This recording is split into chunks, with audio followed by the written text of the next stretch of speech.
亲爱的朋友们，欢迎来到微光夜读。宋然，最近公司状况不是很好，按照这个趋势发展下去，公司怕是要破产了。办公室里，妻子程月把公司的财务报表递给我，表情凄哀。宋然，我们离婚吧。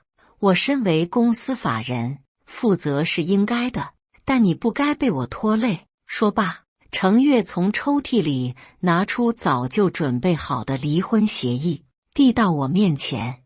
他言辞恳切又满脸深情，我本应感动的，可我却一脸淡漠，不由捏紧手心，心也是一寸寸的冷了下去。程月不知道，我是重生的。上一世，公司濒临破产，为了不拖累我，程月提出和我离婚，我没同意。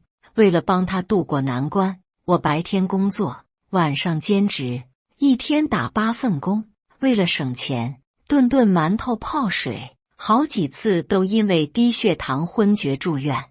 可当我好不容易筹到钱去公司找程月的时候，却无意间听到他和男助理周阳的对话，我才知道程月根本没破产，他装破产只是为了和我离婚，好给周阳名分。我身心交瘁，被活活气死。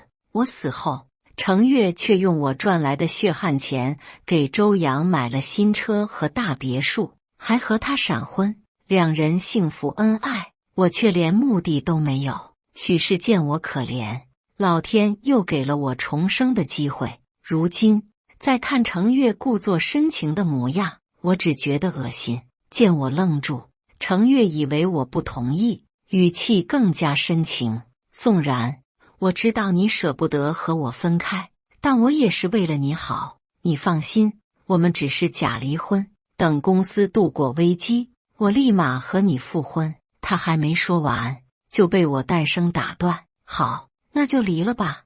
不等程月反应过来，我已经拿过离婚协议，干脆利落地签了字。其实都不用程月说，我也打算和他离，毕竟我也不想再重蹈覆辙了。程月愣住，没想到向来爱他的我会这么果断。宋然，他正想说些什么，就在这时，门外传来周阳的痛呼声。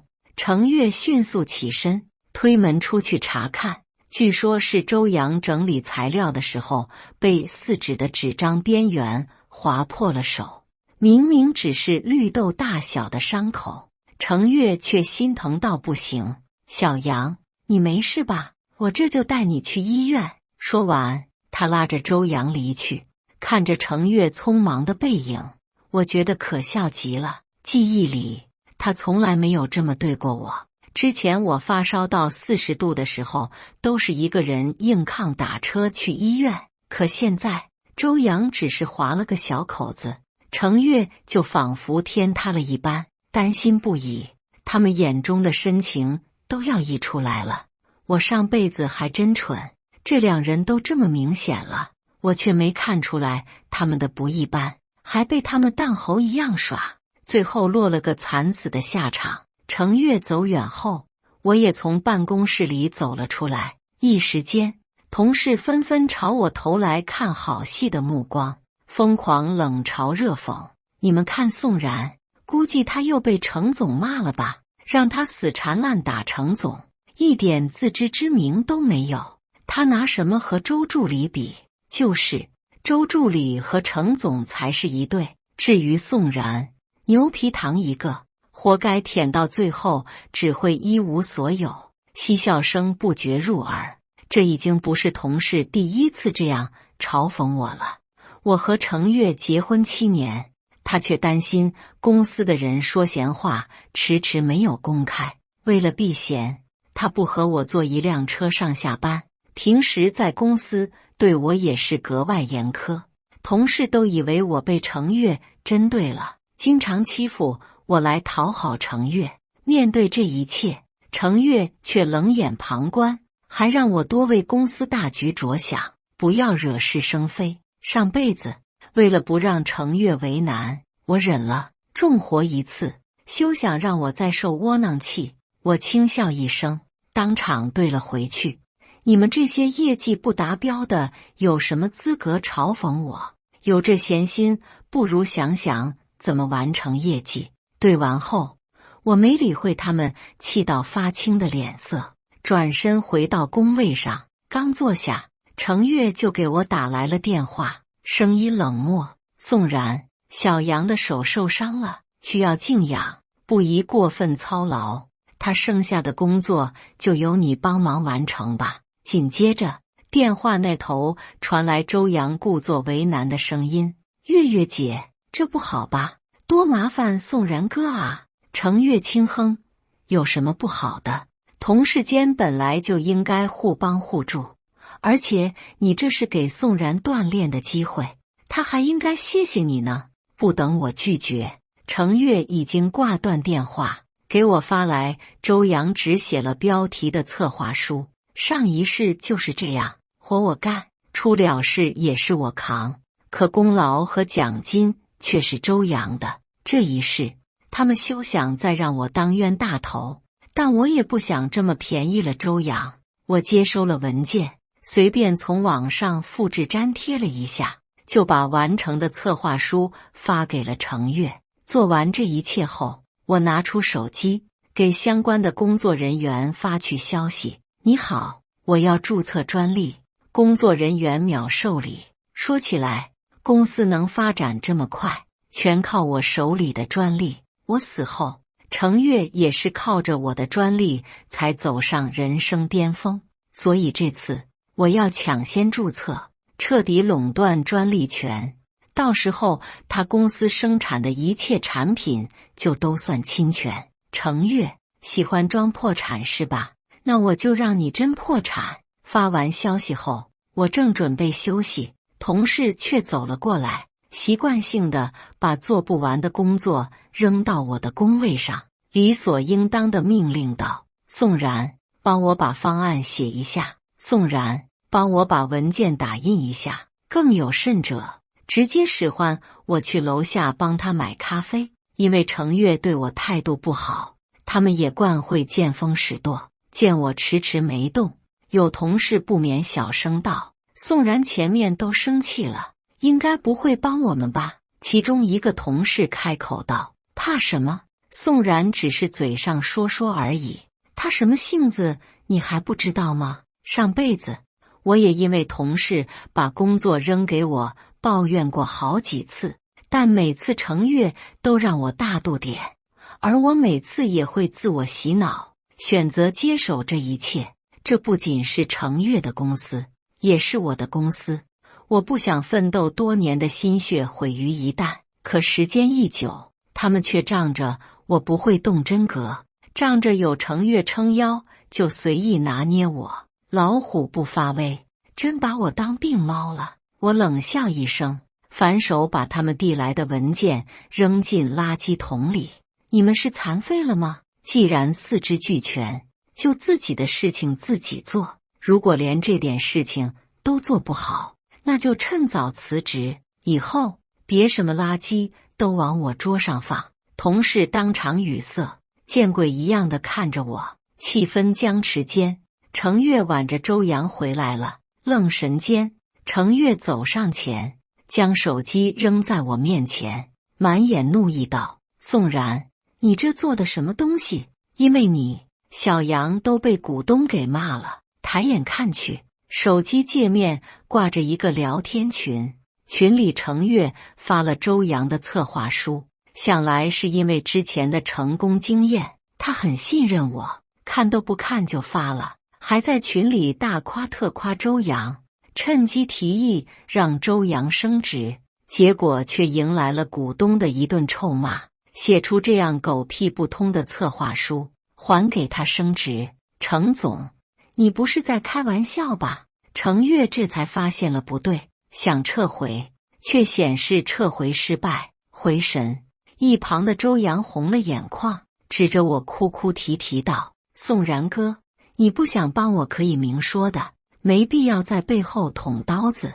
月月姐，下次还是我自己来吧，哪怕我手伤加重了也没关系，总比被宋然哥背刺来的好。”程月冷冷瞪了我一眼，拍桌怒道：“宋然，你过分了，赶紧给小杨道歉！”我眼皮都懒得抬，道什么歉？程月怒意更盛，你答应了会帮小杨完成工作，结果却言而无信，故意使坏，难道不该道歉？我冷笑回对：首先，我从来就没有答应过，这是你硬塞给我的。其次，就算我答应了，我也没说一定会做好啊，怎么能算言而无信呢？程月和周扬的脸色迅速铁青了起来，他们想反驳，却偏偏挑不出半点毛病。周扬使劲眨眼，挤出2滴眼泪，凄凄爱爱道：“宋然哥，没想到你这么恨我，既然你容不下我，我立马辞职，我走就是。”周扬做事要走，却被程月一把拉住，同事也纷纷拦下劝阻，趁机公报私仇，控诉我前面的恶行。程总，宋然是越来越过分了，欺负周助理不说，前面我们只是让他帮点小忙，他就故意甩脸色，还把我们的文件扔进垃圾桶。闻言，程月也来了脾气：“宋然，给小杨和大家道歉，不然你就等着被开除吧。”所有人笃定我舍不得离开公司，下巴高抬，等着我的道歉。就在这时，我的手机却弹出一条消息：“宋先生，您的专利申请已通过。”我无所谓地看向程月：“随便你，反正专利申请已经通过了，我随时可以举报程月侵权。届时公司破产，我也没有待下去的必要了。”一时间，众人都震惊不已。周扬趁机拱火：“月月姐，你看宋然哥是什么态度？你可不能轻饶了他。”同事也纷纷附和。就在我也以为程月会顺势严惩我的时候，程月却深吸一口气，语气缓和道：“宋然，我扣你半个月的工资，小惩大戒一番。这件事就算到此为止。你和我来办公室一趟。”周扬当场愣在原地，怎么都没想到程月会帮我说话。我也很是诧异，程月一向偏宠周扬，这次居然就这么放过我了。他变性了，但很快我就知道自己想多了。办公室里，程月拉过我的手，语重心长道：“宋然，你是不是因为我和你提了离婚，才这么闹脾气？可我也是为你好，我不想牵连你，你怎么就不能理解我的良苦用心呢？你放心，要是公司真能挺过这一关，我肯定会和你复婚的。”我心中冷笑，程月可真能鬼扯，一本正经的撒谎。不过如他所愿，公司确实马上就要破产了，希望到时候他还能笑得出来。见我笑了，程月以为说服了我，从抽屉里拿出一叠文件让我签字。这时面对我的询问，程月装出一副为我好的模样：“这是项目转让书，我想让你把手里的项目让出来给小杨。你放心，我会给你一笔报酬，不会让你吃亏。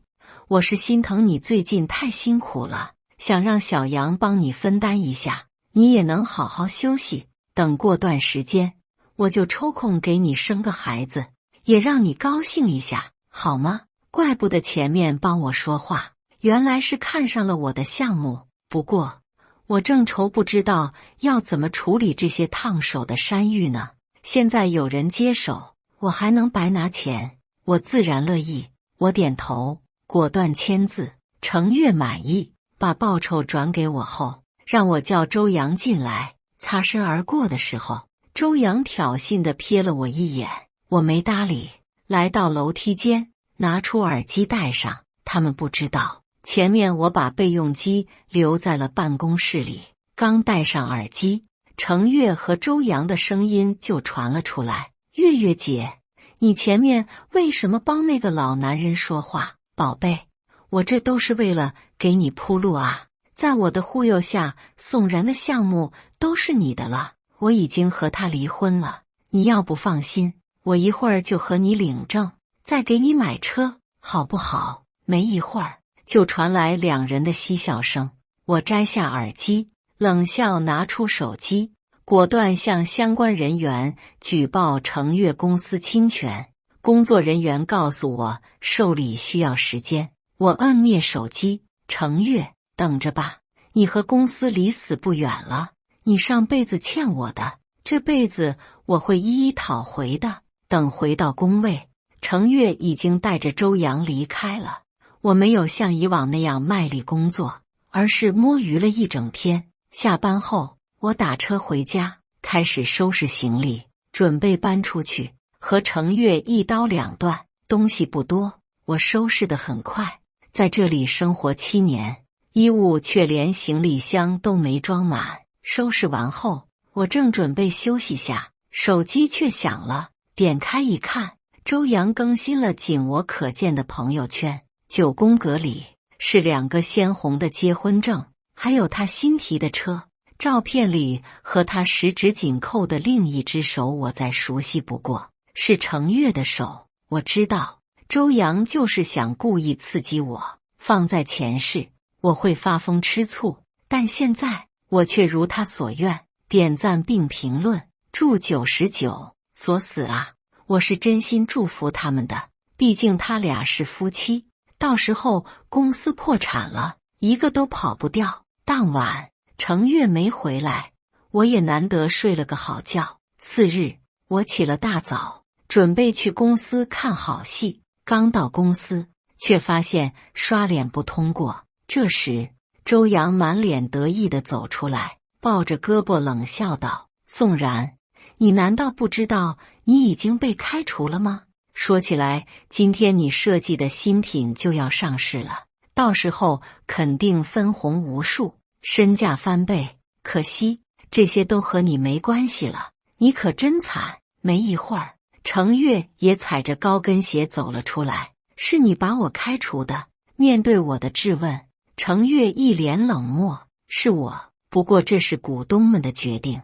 你故意针对同事，影响恶劣，股东纷纷提议将你开除，我也只能少数服从多数。宋然，你现在已经不是公司的职员了，你走吧。好一个卸磨杀驴，榨干我的价值后就把我扔掉。”可我不仅不生气，反而勾唇轻笑。周阳以为我疯了：“你笑什么？”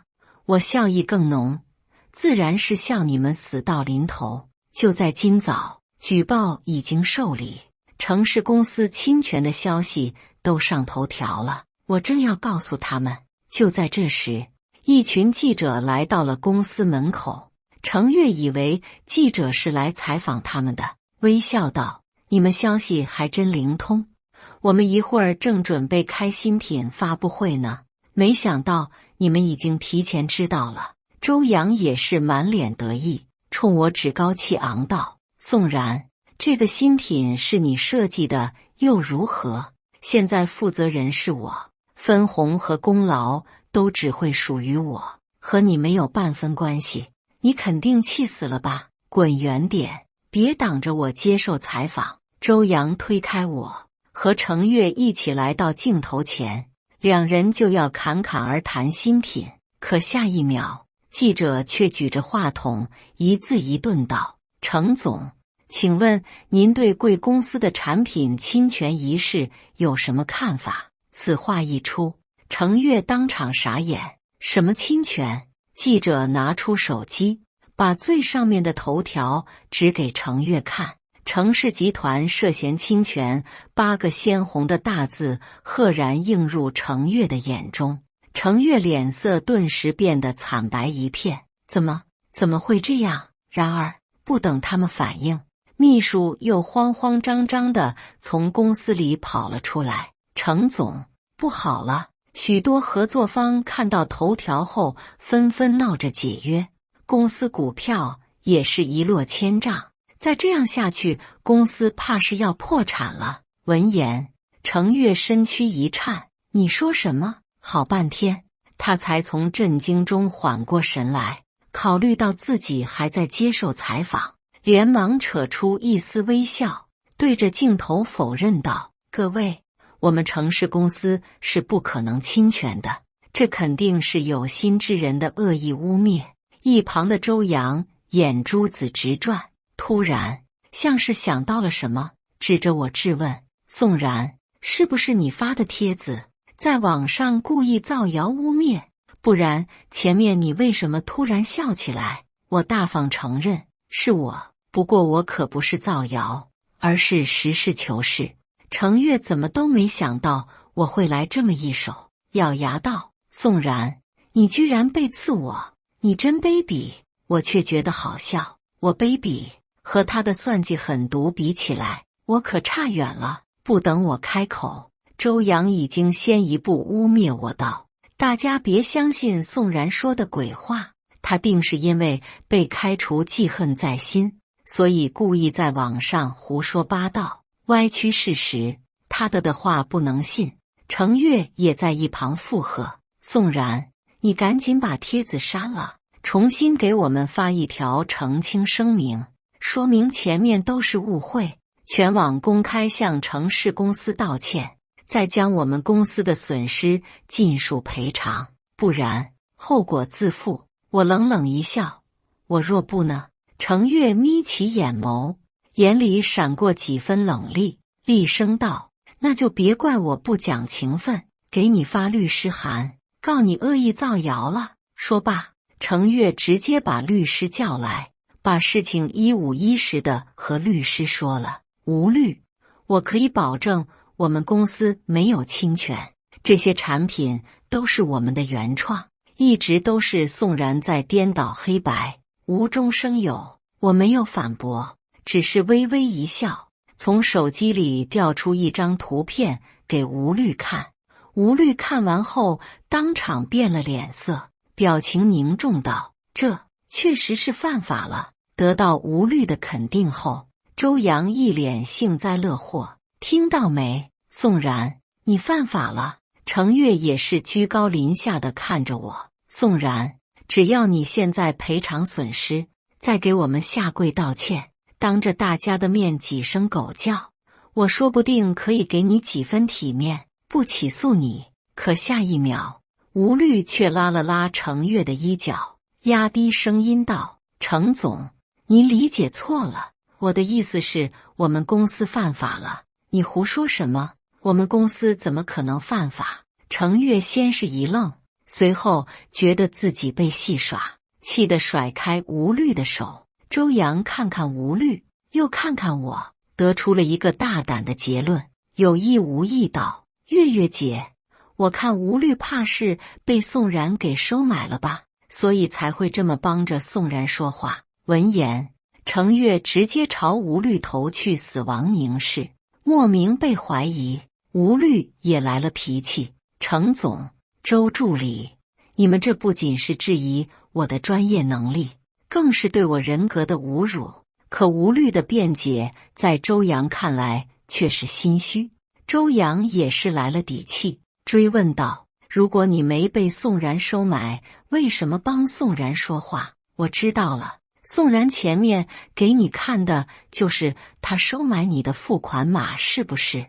吴律气得面色涨红，本来还想着维护程月和程氏公司的面子，现在直接走到镜头前，冷声道：“前面宋先生给我看的根本就不是什么付款码，而是他专利注册成功的截图。宋先生已经成功注册了专利，对专利有垄断权，你们未经允许就私自用他的专利生产产品，不是侵权是什么？”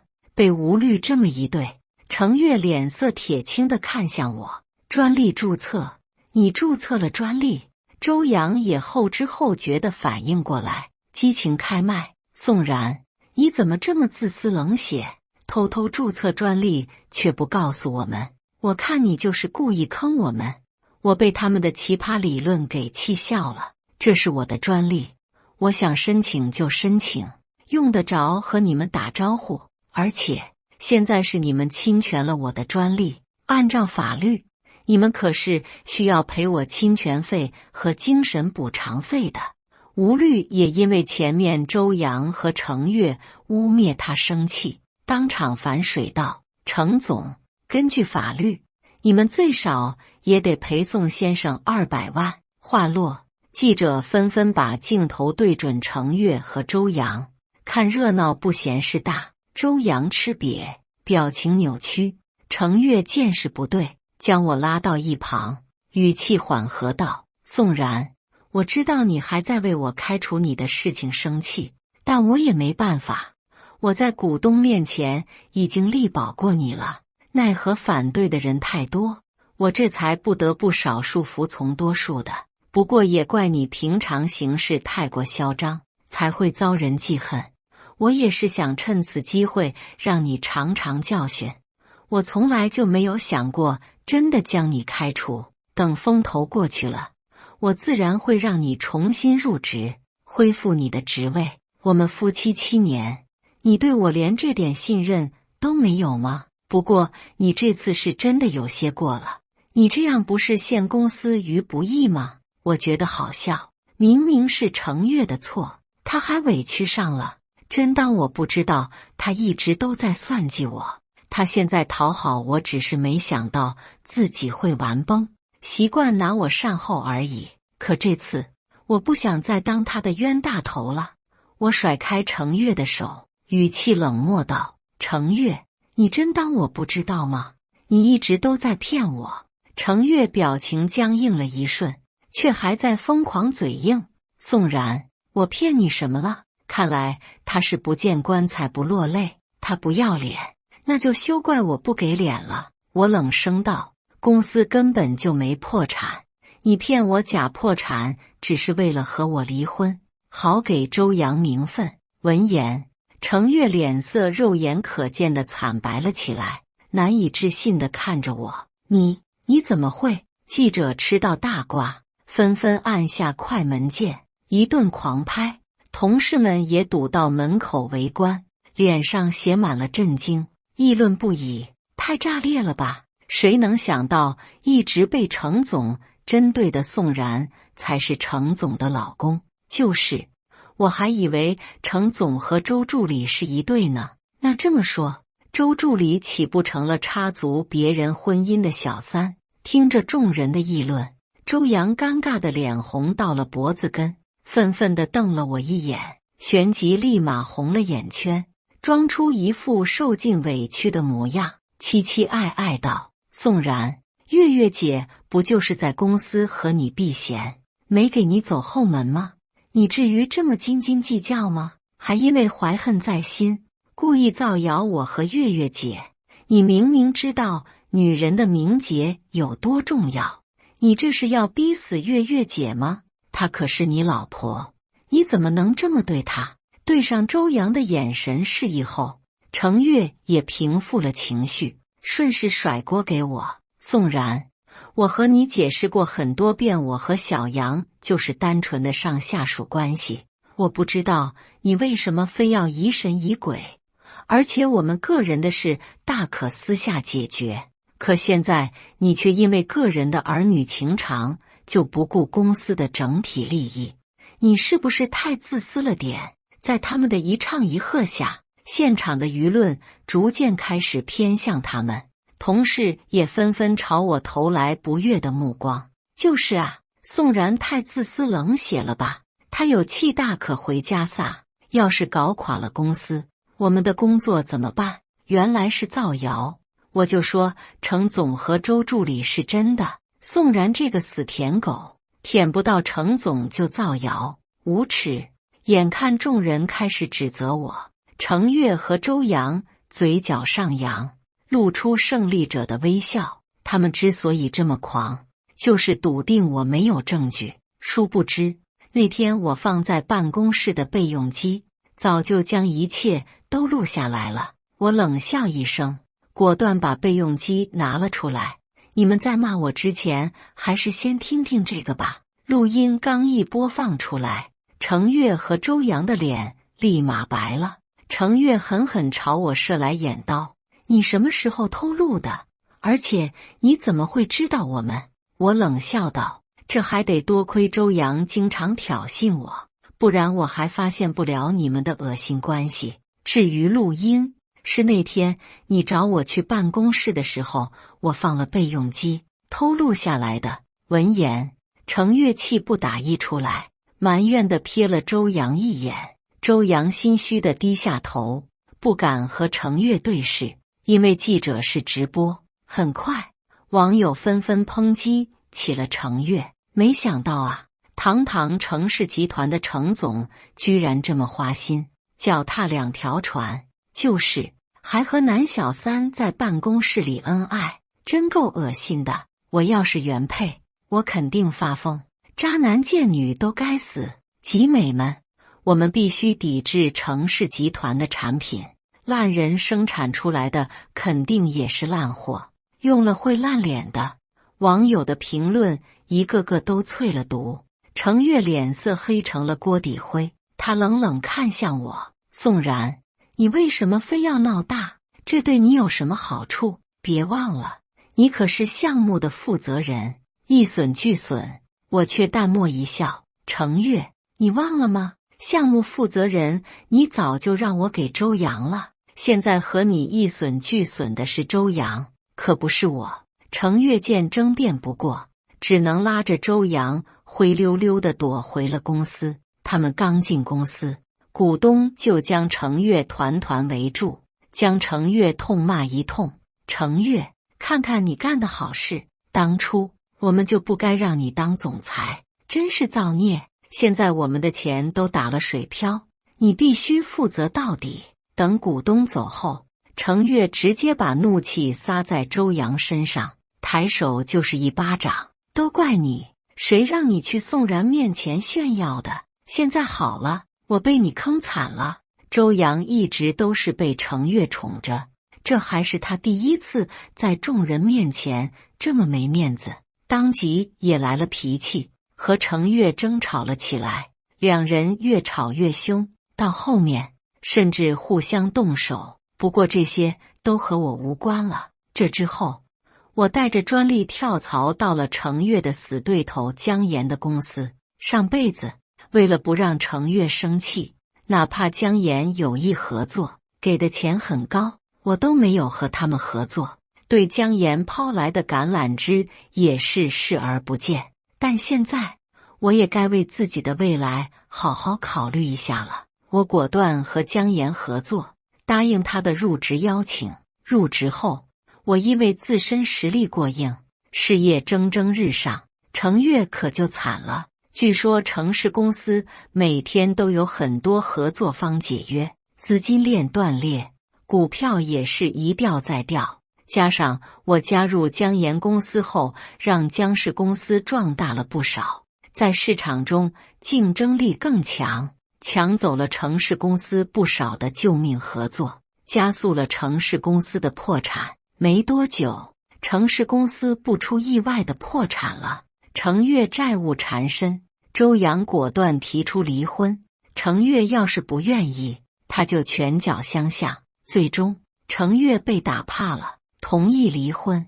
离婚当天，周阳就趁程月不注意，卷走家里所有钱跑路了。在程月负债累累的时候，我趁机起诉他侵权，毫不意外的胜诉。程月被判赔我300万，又多了一笔巨债，每天被债主拎刀上门催债，过得水深火热。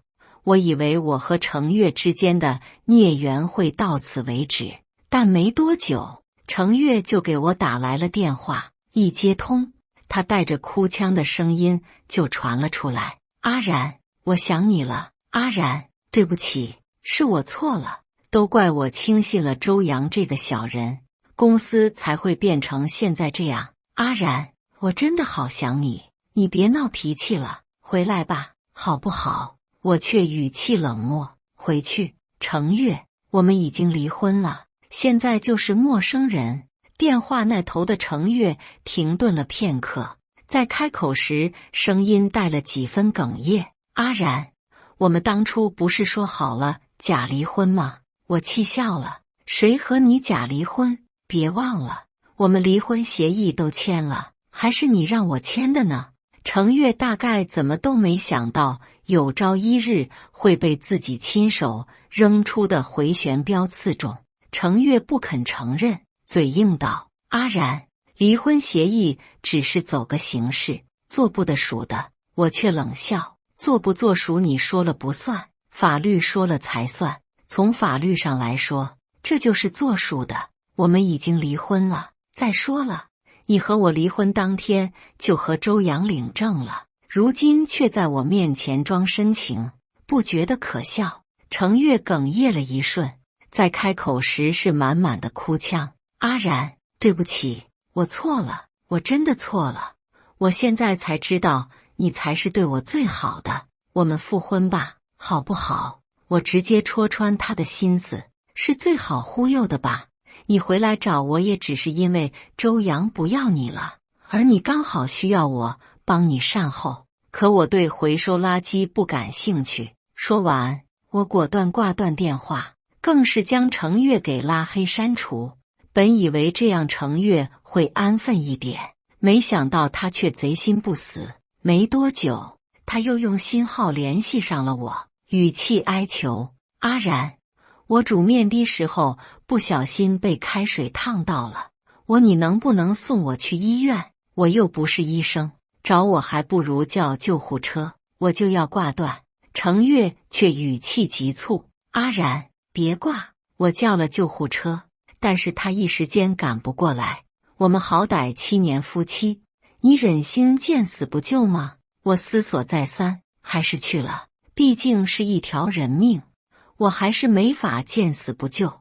可当我赶到程月家后，却发现自己被骗了。他好端端的，身上根本就没有半点烫伤的痕迹。程月，你骗我！程月一把将我拉到餐桌前坐下，指着他刚做好的饭菜道：“阿然，我不是故意的，我骗你过来只是想和你缓和关系。你看，这些都是我特意为你做的，知道你喜欢吃鸡肉，我特意给你做了辣子鸡丁，还有这个宫保鸡丁。”我却看都不看，冷声道：“特意为我做的，那你怎么不知道我有胃病，吃不了啦？”程月脸上闪过几分尴尬，手足无措地愣在原地，扬言要重做。我冷漠开口：“没这个必要，我们是不可能复婚的，你别白费功夫了。”说罢，我起身要走，程月却一把环住我的腰：“阿然，我知道你心里也是有我的，不然不会我一骗你就来。既然我们心里都有对方，就不要互相折磨了，我们复婚吧，好不好？”我一阵无语，之前怎么没发现程月这么自恋？我冷笑一声，从兜里拿出手机，调出收款码对到他面前：“程月，你少自作多情了，我可不是无偿帮忙的，我来一次200，打车费30，一共230，转账吧。”闻言，程月当场红了眼圈，语气是难掩的委屈：“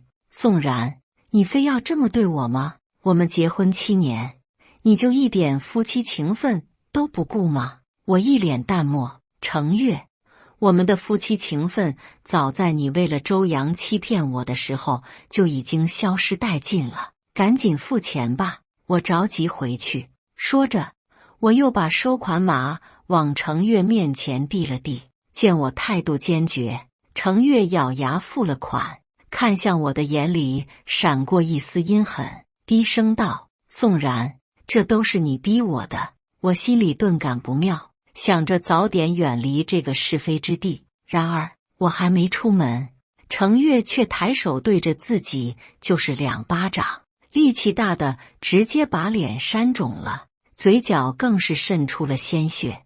他弄乱自己的头发，扯乱衣服，不等我反应过来，他已经哭哭啼啼地跑出门去，一边跑一边喊：“来人啊，救命啊！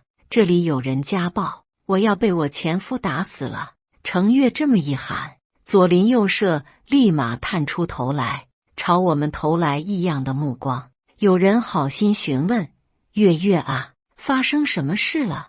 程月立马挤出2滴眼泪，疯狂颠倒黑白道：“是我前夫，他总是疑神疑鬼的，怀疑我和别的男人有一腿，情感背叛了他。为此，他搞垮我的公司，还故意用合成录音在网上造谣诽谤我。我受不了他，和他提了离婚，他却怀恨在心，前面直接冲进家里来暴打我。我脸上身上的伤痕都是他弄的，要不是我跑了出来，差点就被他打死了。”邻居不了解网上的事情，此刻在看到程月脸上的巴掌印后，都不免升起了同情。更有甚者，正义感爆棚，直接将程月护在身后，扬言要报警抓我。月月，你别怕，这种恶人自有天收，我这就帮你报警抓他。没错，他这都算故意伤害了，必须坐牢。很快，警察就来了。程月趁机走到我身边，眼里满是算计，低声道：“宋然，念在我们多年的夫妻情分上，我可以再给你一次机会，只要你答应和我复婚，我立马撤诉，并且和大家说一切都是误会，不然你就等着故意伤害坐牢吧。”我却不为所动，请便。见我油盐不进，程月眼里闪过一丝恶毒，他直接跑到警察面前，恶人先告状道：“警察同志，我要告我前夫故意伤害，我身上的伤痕都是他打的，你们可要为我做主啊！赶紧把他抓走，绝对不能轻饶。”邻居也是一阵应和，纷纷表示他们是人证。警察扭头向我核实：“宋先生，是他们说的这样吗？”我摇头否认：“当然不是。”程月却冷哼道：“你说不是就不是，证据呢？”他之所以这么狂，就是笃定我没有证据。我却冷冷一笑，取下领带上面的针孔摄像头，一字一顿道：“这就是证据，前面的一切，这个针孔摄像头全都录下来了。”在程月执意要我来他家的时候，我就猜到他会不怀好意。为了以防万一，我多留了个心眼，提前在领带上安装了摄像头，有备无患。现在想来，得亏我装了摄像头，不然现在就真的百口莫辩了。看到我拿出针孔摄像头后，程月脸色惨白如纸，快步上前，刚想伸手抢走我的摄像头，制止我播放监控画面，可惜晚了一步。我的手机已经远程连上了摄像头，并且当众播放了摄像头前面录下的画面。视频里清清楚楚表明了程月是怎么纠缠威胁我的，而且一切都是程月自导自演，和我没有半点关系。视频播放完后，舆论瞬间反转。先前支持程月的邻居纷纷谩骂起了他，搞半天原来是你脚踏2条船，你花心在先，被甩后又纠缠前夫，前夫不肯复合，你就造谣污蔑人家，怎么会有你这样丧良心的人？世风日下，像你这种不检点的破鞋，在古代是要沉塘的。程月的脸色青紫交错，很是难看。在他愣神间，我趁机向警察控诉道：“警察同志，我要告程月造谣污蔑，对我人身攻击。不仅如此，我还要告程月欠钱不还。这里是法院传票。”说着，我把传票递给了警察，证明自己所言不假。最终，程月被带走，因为证据确凿，他坐了几天牢。等出来后，整个人憔悴到不行，蓬头垢面，双眼布满红血丝，再无往日精致。因为坐过牢，他的名声彻底臭了。去应聘，根本没有公司要他。为了还债，程月只能搬砖送外卖，干着苦力活，过得生不如死。这天，我刚下班，一个女疯子就从草丛里冲出来，挥舞着水果刀就朝我刺来，骂骂咧咧道：“宋然，我会变成这样都是你的错，你去死吧！定睛一看，正是程越。可惜我学了跆拳道，刀还没碰到我就已经灵敏躲开，对着程越就是一脚，将他制服在地。怎么，你还想二进宫？还有，你恨错人了。你现在的不幸不是我导致的，而是周扬。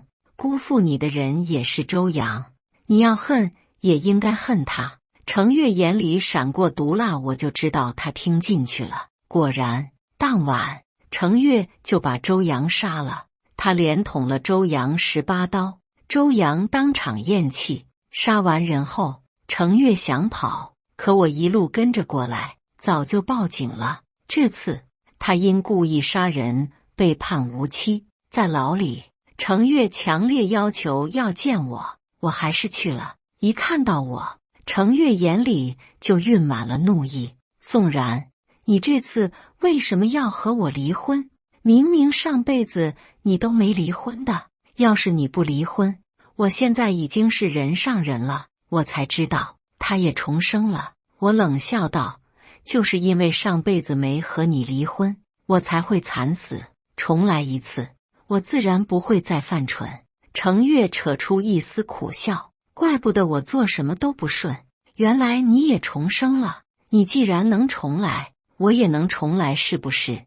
为什么老天不能给我重来的机会？为什么？我懒得搭理程越，扭头就走。据说我走后，程越整个人就神神叨叨的，喃喃自语重生的事情。没多久，他就疯了，死在了监狱里。他死讯传来的那一刻，我刚好晋升成为副总，还答应了姜妍的表白，爱情事业双丰收。这一世，我成功改变了命运，走上人生巅峰。